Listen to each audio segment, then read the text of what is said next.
arrived to the second keynote in our conference, which is going to be held by Professor Christopher Tollefsen, who is the professor of the University of South Carolina. In his keynote speech, he is going to talk about the mission and vision of natural law in the 21st century, attending to some neglected goods. Within this panel, we also have keynote discussants, namely Johanna Fröhlich and Cristobal Orrego.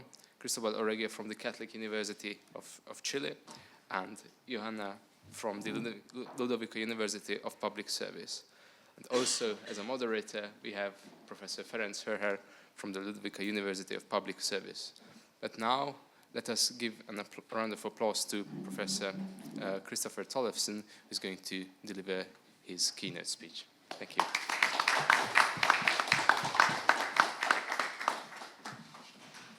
Well, thank you all very much for still being here. I'm grateful for your attendance, and thank you to the organizers of this conference, which I have tremendously enjoyed. I've loved being in Budapest. I've loved being here. I've learned a lot. I always think that the mark of an excellent conference is that I leave aware of all the things that I'm ignorant about, and this has been, I've learned a lot on that score.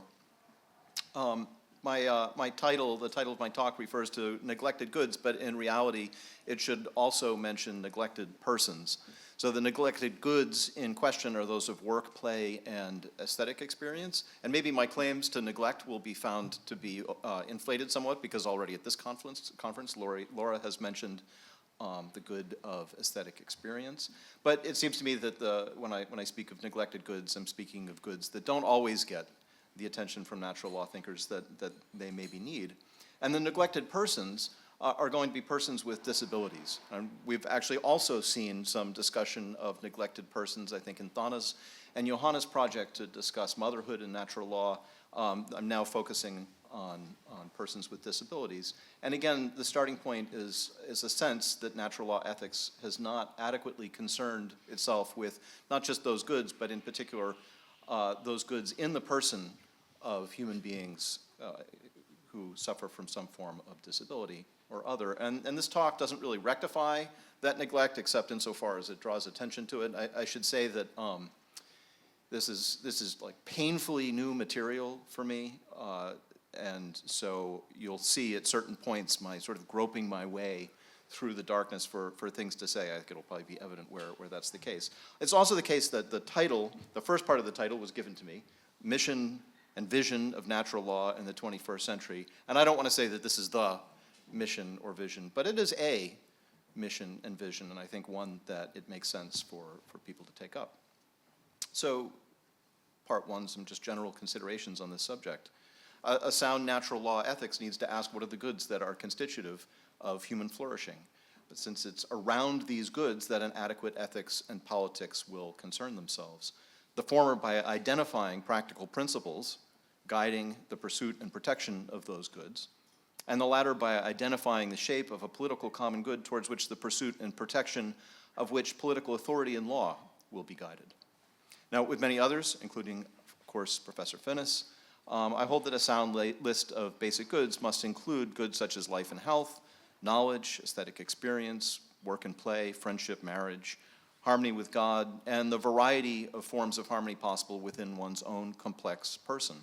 Harmony of choice and action, of judgment and choice, action, judgment, and choice, and also of emotion. Now, where persons with disabilities are concerned, the attention of natural law ethics and politics is focused primarily, although not exclusively, on an important subset of these goods, and on a cluster of issues related importantly to these goods. So first, I think, and genuinely most importantly, a central question for natural law ethics has been making the case for the value of the lives and health of disabled human beings, and in particular for the need for legal protection against the harms of abortion, infanticide, and euthanasia when practiced on persons with disabilities. And we saw this in John Keown's talk yesterday. So natural law ethicists have focused on defending the claim that even very profoundly disabled human beings are nevertheless persons in the relevant metaphysical and moral senses. They're beings with a rational nature and possessed of the same natural and absolute rights against intentional attack and harm from others as are you and I. So again, yesterday, John Keown spoke of the abiding and intrinsic dignity of such persons and the ways in which claims to such dignity are undermined by some recent end-of-life cases. Similarly, the demands of justice require that disabled persons be given the same care that is expected and provided for the more fully abled. It's an injustice, for example, to refuse to feed a child with Down syndrome or some other disabling condition when a non-disabled child with the same condition would be fed or treated.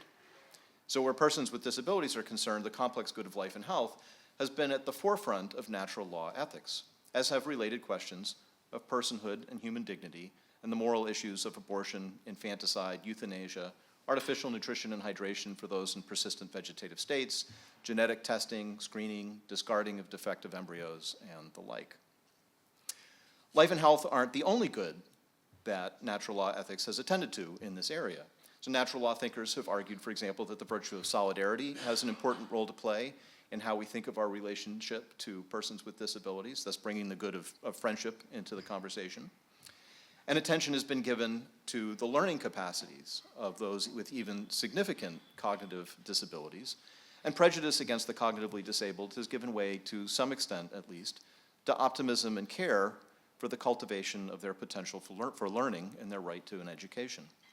So again, the good of knowledge, right, part of an important conversation about human flourishing, natural law ethics, and persons with disabilities.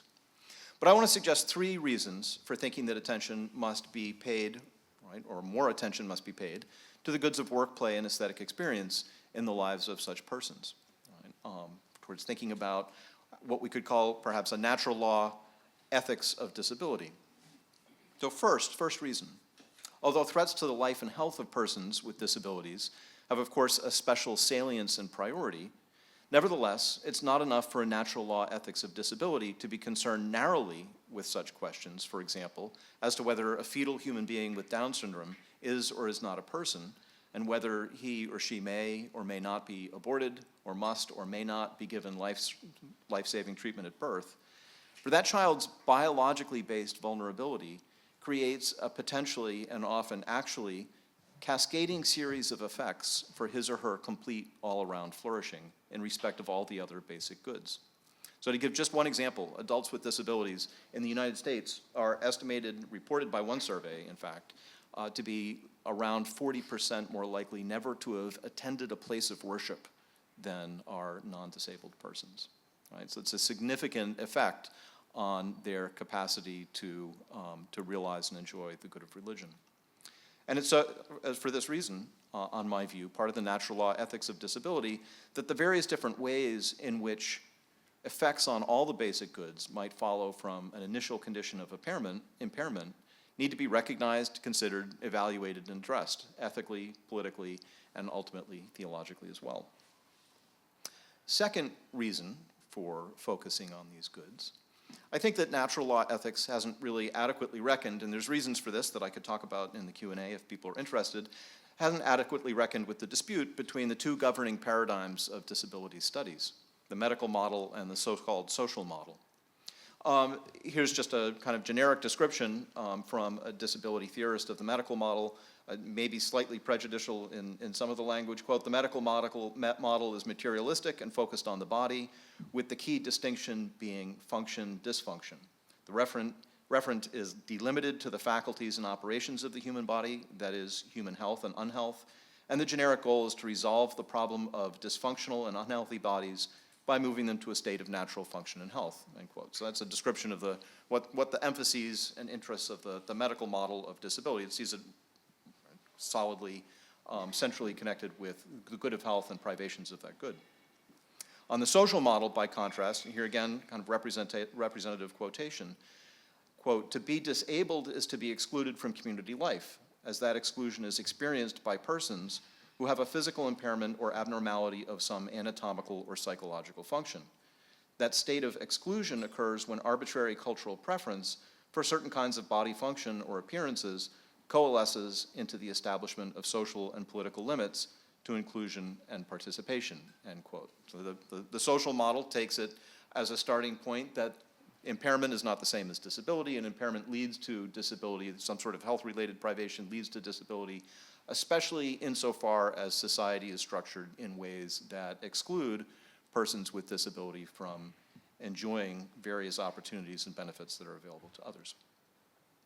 Now, I think that a natural law ethics of disability just can't neglect the real lessons of the medical model.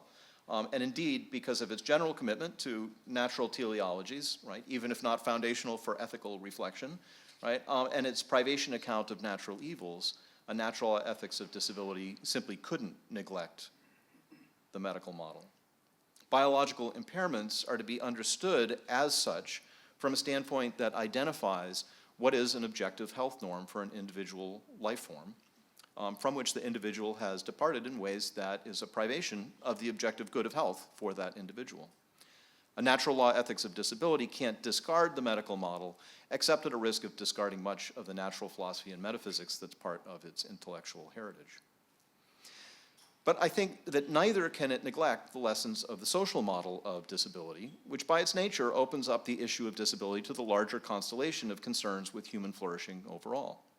For the social model identifies not merely the ways in which impairments lead to health-related disabilities, as for example when being born blind leads to additional threats to one's life and health, but also the way in which impairments bear upon the entire range of goods, right, due to lack of access, due to prejudice, due to ignorance, and due to unconsidered side effects of otherwise well-intentioned social decisions, as when blindness leads to diminished opportunities for education, for work, and for the enjoyment of the fruits of arts and culture because of social structures and inattention to the way those social structures, in fact, negatively affect people with biological impairments. Now, the social model draws our attention to the ways in which society's response or lack of response to impairment disables persons in respect to their ability to obtain and keep work, or to pursue educational opportunities, or to participate in a variety of forms of play, or to have access to opportunities to enjoy and make art, or to receive religious instruction and to engage in religious worship. So a natural law ethics of disability should draw from the lessons of the social model and be sensitive to the entire range of human goods implicated by the intersection of human biological impairment and societal barriers and discriminatory attitudes.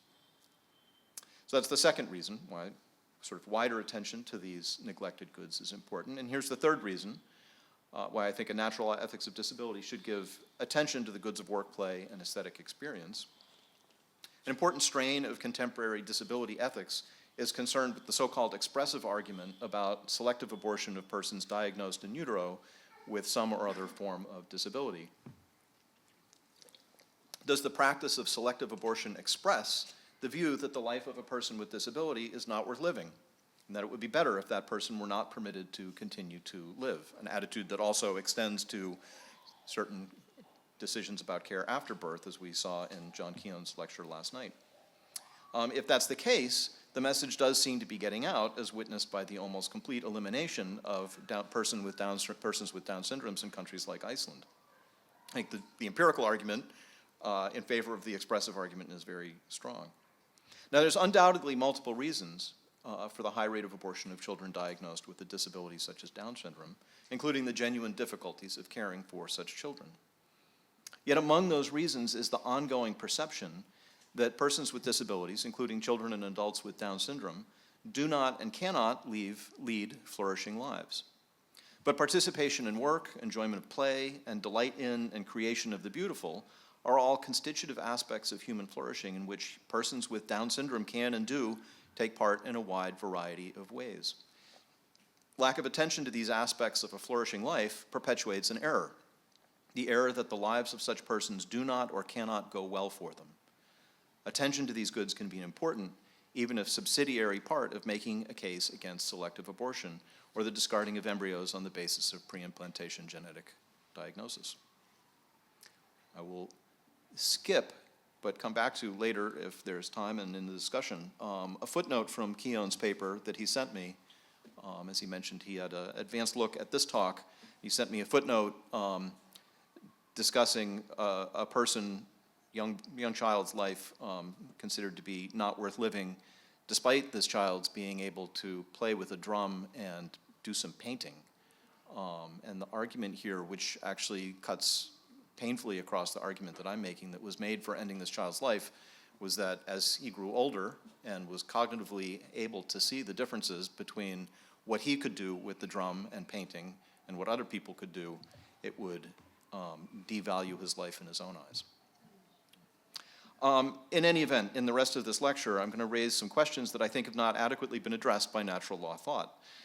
For reasons of both time and competence, I'm primarily going to ask these questions in an ethical register, leaving political and theological questions for the future. But first, I'm going to make a couple of quick conceptual points about the goods in question that will then help me to shape the ethical questions that I want to address. So first, concerning work and play, I've discussed elsewhere, and Professor Finnis has also discussed in a variety of different places. His work on this has been influential for me, as of course is the work of Germain Grisey, that there's a core feature to the good of both work and play that identifies the central good-making feature of both, namely excellence of performance. It's excellence of performance that can be pursued for its own sake, and that, if so pursued, is perfective of human persons and an aspect of their genuine fulfillment. What differentiates work from play is that the standards of excellence in work are largely taken from the nature of the product resulting from the performance and the needs and desires that that product serves, whereas the standards of excellence in play are in some sense internal to the performance itself. So what it means to work well as a doctor or an architect or a carpenter is significantly determined, right, from the nature of the external product that those practices all seek. Right? The restoration of health, the creation of a building, the construction of an armoire. By contrast, what it means to play a game well is determined by the creation of an order of activity that exists simply for its own sake, for the sake of the performance, and not by any external set of needs. But the core of the good in either case lies in the performance, whether the norms of excellence for that performance are shaped externally or internally. Now, what excellence of performance means, I think, is going to be relative in certain ways.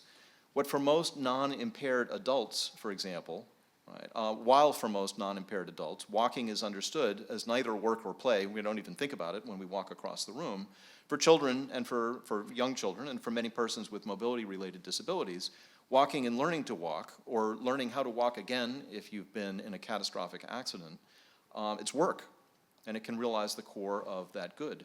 Both learning to walk and engaging in the performance of walking as best one can is thus participation in a good that's constitutive of human well-being. I think this is a side note, but I think this is important for thinking about rehabilitative practices, right, which are also often treated extremely instrumentally and kind of downgraded as an important part of restoring a person's functioning after a catastrophic accident. But actually the rehabilitative processes themselves are work and can realize that good.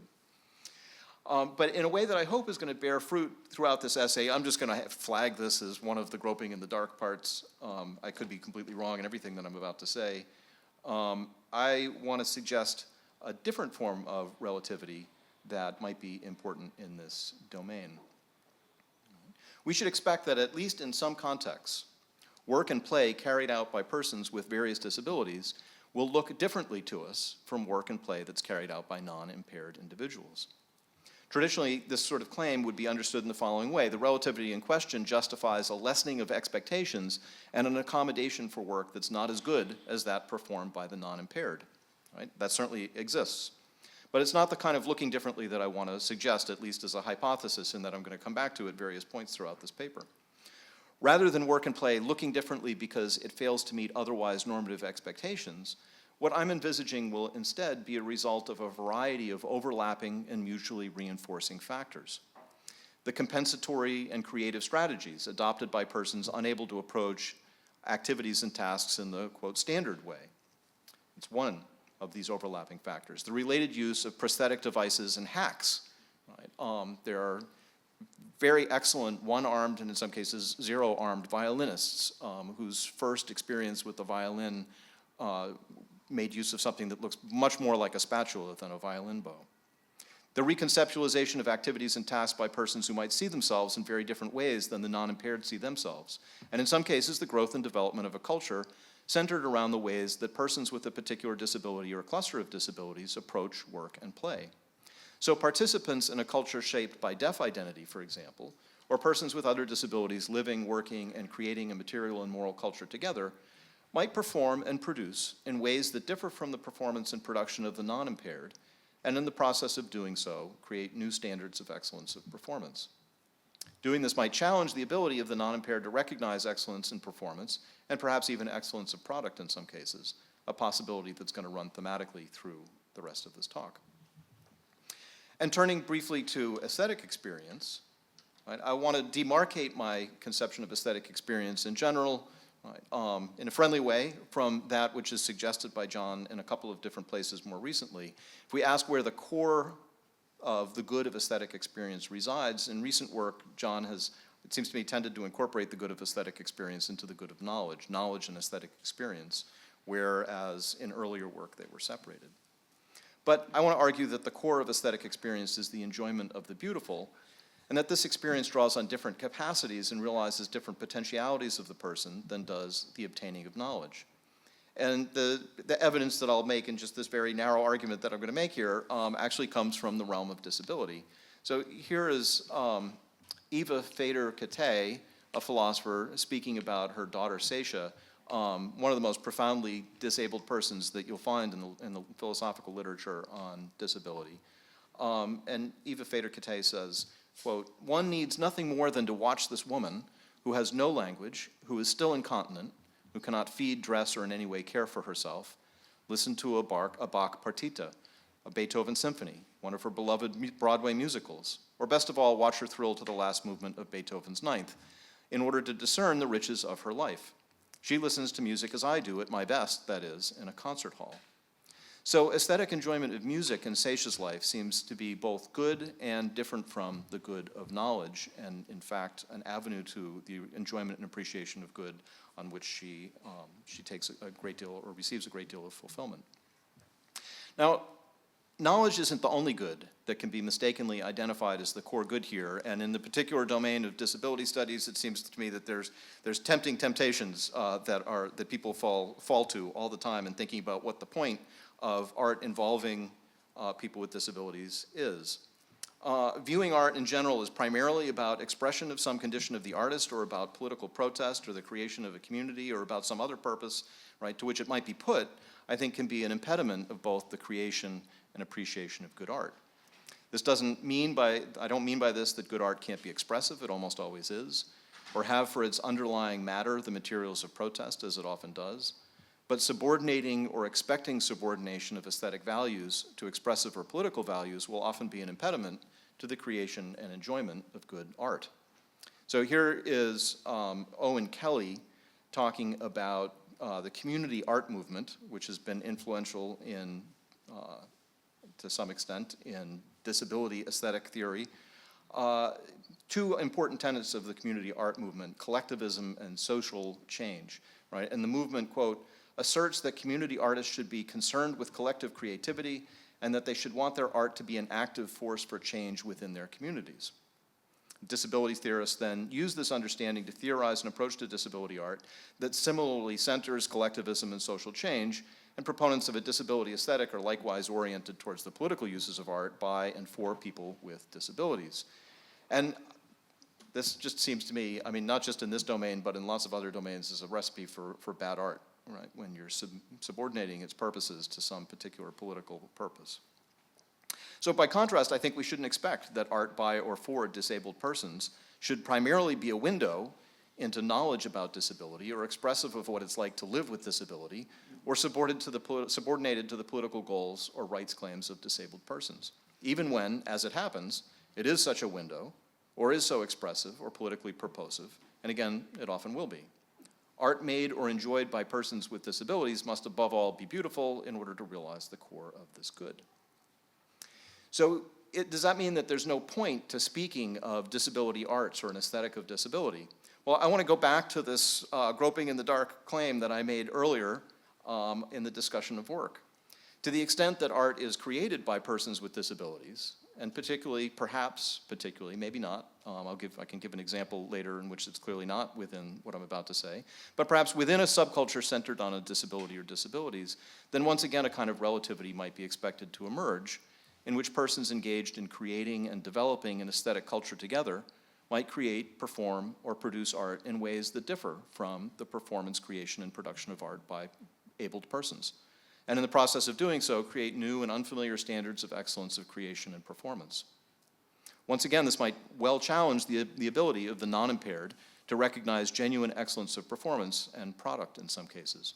And there's a parallel here to the way in which perhaps certain forms of music and radically different cultural settings will be sufficiently alien from one another to challenge the ability of persons from one culture to recognize beautiful culture in another. And I'm going to explore this and the ethical implications in just a little bit.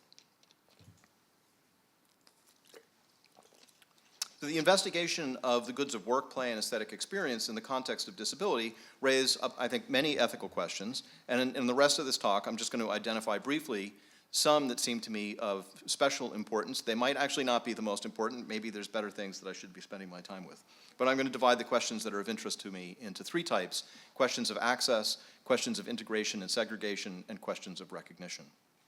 All three raise additional political questions, and I think those will intuitively strike many of you as continuous with the ethical questions that I write. So first I'll talk about work and play, and then I'll talk about aesthetic experience, and then I'm going to wrap up by tying things back to something that I said at the beginning of the talk. So on work and play, if we acknowledge that these are constitutive aspects of human well-being just as much as health, knowledge, or friendship, and that persons with disabilities of many sorts across many different contexts can realize and benefit from participation in these goods, then it's ethically important to ensure that there's adequate access to opportunities for work and play, commensurate with the real and not imagined capacities of the persons in question. Identifying what this means concretely has been challenging historically for a reason familiar to most proponents of the social model of disability. What persons with disability can in fact do has been, to a very great extent historically, been limited by discriminatory attitudes and beliefs about what they can do. So just as diminished expectations about the capacity of persons with disabilities to learn have led to diminished opportunities to do so, so have diminished expectations about the capacity of persons with disabilities to play or work led to diminished opportunities to play and work. And the philosopher Kevin Timpe makes the ethical point about access to the good of play in a vivid way, again, very much just at the ethical level, not at a political level, although certainly at a communal level. Inclusion requires full opportunity for participation and value in one's community. Many local sports leagues, for instance, don't forbid individuals with disabilities from playing. They don't have to because they indicate in other ways that individuals with disabilities are not expected, perhaps not wanted. Think about it for a minute. Is your local soccer or lacrosse league structured in such a way that makes individuals with disabilities feel welcome or valued? And this suggests to me the need to rethink the issue of access to play for children with disabilities in a way that is not inherently segregated, right? Something that I'm going to return to in just a minute. And one could ask a similar question about workspaces. Do they reveal themselves physically and socially to be receptive or inhospitable to persons with disabilities? In a discussion of the role of the chair in our collective work life, Sarah Hendren raises the question of what good design for people with particular needs might look like. She says, quote, "In the case of disability, that would mean closely observing older adults and wheelchair users and people on the autism spectrum, say, and then abstracting from those observations, aggregating those clues for insight. What's working for these people and what isn't working, based on what they say or do and what they don't say or do," end quote. Now, raising the question of access very quickly leads to the second topic that I want to consider concerning the structure of that access. Two different models are available by which we can consider how our moral obligations to provide access can be met. For much of the first part of the 20th century, significant forms of disability, and in particular cognitive disability, were addressed by some form of segregation. This included segregated education, institutionalized living, and to some extent, I think, a general desire to keep persons with significant disabilities out of sight. In the area of work and employment, segregation was present in so-called sheltered workshops, businesses that primarily employed workers with disabilities and often remained outside the scope of labor regulations and minimum wage requirements. Now, subsequent to the disability rights movement, segregation in many of these areas has become less common, or it has become more common, right? Segregation has become less common, integration has become more common. Segregation is certainly less socially expected and enforced. It's widely recognized, for example, or at least widely believed, that for education, integration is, to the extent reasonably possible, desirable both for the welfare of students with disabilities and also for the good of those who thereby learn to study, play, and spend time with a wider range of persons. The disability rights movement has also resulted in gains where employment is concerned. In the US, the Americans with Disabilities Act makes it illegal to discriminate on the basis of disability, and a result it's less common today than in the past to see persons with disabilities at work in grocery stores, malls, and restaurants. Yet it's not very common, and disabled persons still remain unemployed or underemployed at higher rates than the non-impaired. And this has inspired the creation of employment opportunities for persons with disabilities that in some ways seem like a return to segregation, and in other ways are clearly not. So just recently in my own neighborhood, a coffee shop chain called Biddy & Bowes has opened up a new branch. And here is their own description of what they're all about. Amy and Ben Wright, this is from their website, are the proud parents of 4 children, Lily, Emma, Grace, Bo, and Biddy. Oh, sorry, that sounded like 5, but Emma Grace is one properly Southern name. Lily was born with autism, and Biddy and Bo were born with Down syndrome. After learning that over 80% of people with intellectual and development disabilities are unemployed nationwide, the Wrights decided to create a place where people with disabilities are valued and given opportunity for meaningful work. The model, a coffee shop with an unforgettable staff that changes the way people see other people. The original shop opened in January of 2016 in Wilmington, North Carolina. It employed 19 individuals with disabilities and has gone on to open 18 more shops and now employs over 400 people. Now, Biddy & Bowes differs from sheltered workshops in several ways. For example, there's no exemption from minimum wage laws. And because it's part of the service industry, Biddy & Bowes is public-facing in a potentially beneficial way. The Columbia, South Carolina Biddy & Bowes is located in an area filled with trendy restaurants and hotels frequented by young professionals. I may have described it mistakenly as being in my neighborhood. That is actually not the area. The trendy neighborhood is not my neighborhood. It's error. Biddy & Bowes thus offers an opportunity for non-disabled persons and persons with disabilities to interact in a workplace setting that's not often found much elsewhere. On the other hand, disability advocates raise questions, moral questions, about enterprises such as this. And I'm not going to answer these concerns, but I think it's fair to sketch them, just to raise them as things worth thinking about. And the worries seem to be of 2 general kinds. So first, there are questions to be asked about what constitutes fair and just forms of remuneration and advancement.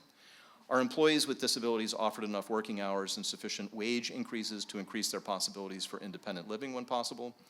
Are they offered sufficient opportunities for promotion and other forms of advancement within a company that they can continue to develop their skills and excellences? The potentialities of disabled persons have historically been limited by limited expectations, and if expectations are not set higher and more creative ways sought to meet these expectations, then workers with disabilities will not excel to the greatest extent possible. The second kind of objection comes from the side of the business model that in one way seems to me most promising, namely its public-facing quality. Biddy & Bowes and similar ventures offer the opportunity for non-disabled and disabled persons to share space and time together. They offer a path to what we could call an integrated model of access. But what motivates the non-impaired in this relationship? So here's a journalist reflecting on her experience at a similar cafe in Paris, and putting the objection, I think, in a way that a lot of disability rights advocates find intuitively compelling. And I think it certainly raises an interesting and important question. This person says, looking back on my visit to Café Joyeux, I could see how some customers might treat it as a novelty experience rather than a legitimate place to enjoy coffee and baked goods. But others might go because they like the kind of customer service and social experience that it provides. But if both perspectives come from a place of othering, does this place increase the social isolation that people with disabilities suffer? I identify these questions here as primarily ethical because they reflect at root a concern with our attitudes, emotions, and personal choices. How, for example, are the non-impaired best to find ways to relate to, include, and acknowledge persons with disabilities in the domains of work and play in an inclusive and fully respectful, and importantly, in an inclusive and fully respectful way, and in a way that involves equality of concern rather than pity or condescension? Both in the context of employment and in the context of the arts, which I'll talk about below, disability advocates express concern that persons with disabilities not be, quote, put on display, end quote, for the edification or entertainment of others. On the other hand, inclusion just doesn't happen without intentional effort on the part of the non-impaired. So what genuine inclusion looks like in this context is an important question that requires further deliberation and discussion. I'm just going to, side point, I'm just going to apologize. I mean, if you're like me and you work in your average university in the States, the word inclusion is kind of triggering language, right? It typically means that I'm about to be excluded from whatever discussion is going to happen.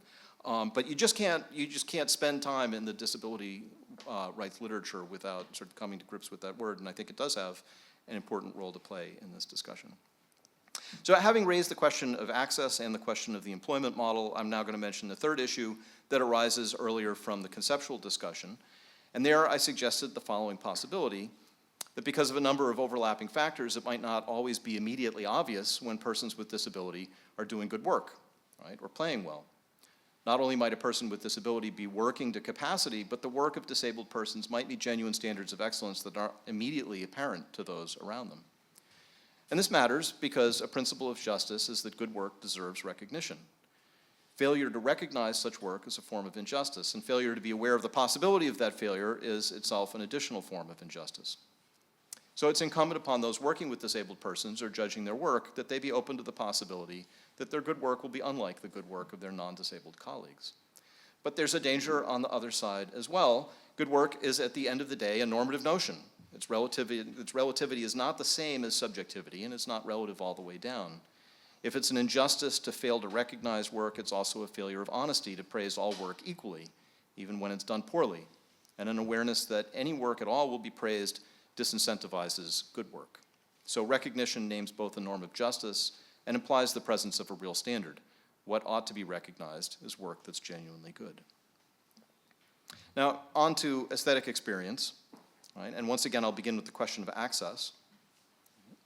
If aesthetic experience is a constitutive aspect of human well-being, then it's essential for persons with disabilities that they have access to that good. Access here must encompass both the enjoyment of works and other objects of beauty, and also the creation of such works. It also must encompass opportunities to display and perform creative works of art for those on the creative side of the arts. So consider, for example, the rise of sensory-friendly hours and programs at museums around the country. Morning at the Museum is a program operated by the Smithsonian Museum to offer a quieter, less crowded, and less vividly lit, non-judgmental museum experience to children with auditory or autism or other sensory disabilities. Meeting such needs is distinct from meeting the perhaps better-known need for structural accessibility, often mandated by the ADA, but not always, that makes possible attendance, for example, of wheelchair users at concerts or art spaces, theatrical performances, and the like, or the needs for information of those incapable of sight or hearing in contexts where print or speech are the dominant modes of communication. But of course, Braille programs at concerts or spoken word tours at a museum exhibit are also important ways of providing access. Morning at the Museum opens a window onto the important intersection of aesthetic experience, work, and education for making access possible. For art to truly be accessible to anyone requires some amount of initial labor and investment. Children need to be initiated into the language of art. They must be allowed to develop adequate familiarity with different genres and media of art, and they must be encouraged to practice the forms of attention and contemplation that make appreciation and enjoyment of beauty possible. All these initial steps to making enjoyment of the beautiful possible are, I think, increasingly neglected for all children, to the extent that they're encouraged to spend an abundance of time with electronic screens and constant sensory stimulation. The challenges for creating the conditions of access in this domain are often even greater for children with disabilities, but they need to be embraced if this avenue of flourishing is to be made available. Had Seisha Kate, for example, been deprived of the early opportunity to listen to Bach and been surrounded instead only with fast-moving video screens, blinking lights, and repetitive noises, most likely because it would have been thought that these were all she was capable of attending to, then her opportunities for flourishing would have been greatly, and I think unjustly, limited. One important dimension of the good of aesthetic experience is aesthetic creation. The creation of art is for some people a form of play, and for others it becomes work in the full sense. But creation is typically linked also to the joy of experiencing the work that's created. And for the young, the standards of making art well are deeply internal to the performance and relative to the age and capacity of the child. Everybody who's taken pride in a child's drawing and stick it on their refrigerator knows this. Engagement in such creation is valuable and should be encouraged for all, as in the case of the young boy mentioned in John Keown's footnote. But talent and a vocation to a life of artistic creation cut across many disabilities. The recognition of such talent can be blocked by prejudice and ignorance, And access to the forms of education and the availability of resources that make the development of talent possible is, again, something that should be made available to those who historically have been overlooked as candidates for skilled artistic creation. And just as there are parallels over the issue of access between work and play and aesthetic experience, there are also parallels concerning integration and segregation in this domain as well. So in an essay that has influenced a lot of the way that I'm thinking about things here, Carrie Sandall, a disabled scholar and artist, looks at the formation of different kinds of communities of artists and at the kinds of art that are made by each of these different kinds of communities, specifically focusing on dance, which is what her own art is, but intending what she says to have application to the arts more broadly. She identifies 4 models of dance that parallel in certain respects the earlier discussion of structures of work and employment. So to begin with, there's mainstream dance, of which ballet would be a paradigmatic instance. Such dance, quote, is steeped in tradition and elitism, only available on a professional level to the most extraordinarily able-bodied dancer, end quote. Implicitly, mainstream dance suggests a segregated future for dance from which disabled persons are excluded. Unsurprisingly, dance communities that are open to disabled persons resist such exclusion and move toward a form of integration that Sandall terms, quote, physically integrated dance, in which disabled and non-disabled persons share the stage. Dancers with wheelchairs, for example, are integrated into dance involving persons lacking limbs, as well as fully abled dancers, in an example that Sandall gives from the dance troupe Access. And she identifies 2 difficulties here that have been present elsewhere in the paper. One is that the implicit standards setting the norm in physically integrated dance are ultimately those of mainstream dance, which then flex, in her word, to accommodate the disabled. The other is that an important source of interest for audience members in such dance is seeing how a person with this or that disability has managed to fit in, right, what they've overcome in order to be able to participate in something that is more centered on the experience of the non-disabled. And this diversion of attention can distract from the aesthetic features of the performance. At the same time, the obvious contrast on stage between disability and non-impairment can call attention to disability itself, right? Again, at the expense of attention to aesthetic merit, and perhaps while satisfying some non-aesthetic curiosity of the audience. Now, Sandall contrasts these models with 2 others. The first is disability dance, which is dance, quote, exclusively performed by disabled people and most often composed by disabled choreographers, end quote. And she takes as her example a piece called Descent from Beauty, which is performed entirely by wheelchair users on a twisted and ramped stage that's designed to highlight the specificity of wheelchair motion. Disability dance here obviously does not serve the product or project of integration as such, but it does serve to create and establish new forms of dance that, quote, take advantage of insider knowledge of how wheelchair users experience space-time partnering and gravity, end quote, and center disabled bodies without establishing abled bodies as the comparison points. And that seems helpful for understanding her 4th model, which returns to integration, but this time from the side of the disabled dancer. So One Breath is an example of what she calls new integrated dance. It's choreographed and performed by the disabled dancer Lisa Bufano, the late disabled dancer, who is known for her use of unusual prosthetic legs. She, among other things, would use Queen Anne table legs as the prosthetic devices on which to dance. And in One Breath, the non-disabled dancer also uses prosthetic limbs, again, Queen Anne legs. And the 2 dancers become entwined in a way such that they become, on Sandall's description, and you can watch this dance on YouTube, integrated into a new dance form that's made possible because the choreography began with disability experience and incorporated a non-disabled dancer rather than the other way around. Sandall sees this as an emerging form of both dance as an art and of dance and disability culture that's unburdened by mainstream expectations. And as in the discussion of work and play, the question of how to structure a world that includes both disabled and non-impaired persons making and enjoying art together, I think requires further consideration of both an ethical and aesthetic nature. That brings me to the 3rd parallel discussion in the domain of aesthetic experience concerning recognition. And I'll skip this last part in order to come to the end in the interest of time and just say that if you watch this dance of Lisa Bufano, it doesn't look anything like ballet, and that's for sure. It is highly unusual by the standards of mainstream dance. Is it good? Is it beautiful? And it's certainly something very compelling about it, and it's worth looking at it and contemplating what gap needs to be traversed in order to fully appreciate it, and whether there is something there worth fully appreciating. I think that there's a form of aesthetic injustice that's done when due recognition is not given in this context. Okay, so the conclusion, I'm going to now bring myself to. Earlier in this lecture, I noted that biological impairments can create a cascading series of effects for a person's complete all-around flourishing, negatively impacting access to and enjoyment of the whole range of human goods. And here at the end, I want to note some ways in which attending to the goods of work, play, and aesthetic experience might reverse that cascading series of effects. So consider first what's the most obvious and frequently sought benefit of creating opportunities for work and play, namely friendship and community. We do things with friends, and we're friends with people with whom we do things. Creating opportunities for children with disabilities to engage in sports and for adults to work, play recreationally, and compete in sporting events creates at the same time the opportunity for the growth of individual friendships and of communities of persons committed to pursuing those goods. The same is true of arts communities that are either inclusive of or constituted by persons with disabilities. Indeed, for some, friendship and community might be the first reason to become involved in a sport, work, or artistic community that's inclusive of disabled persons. But there's no reason that multiple intrinsic goods can't be pursued at the same time.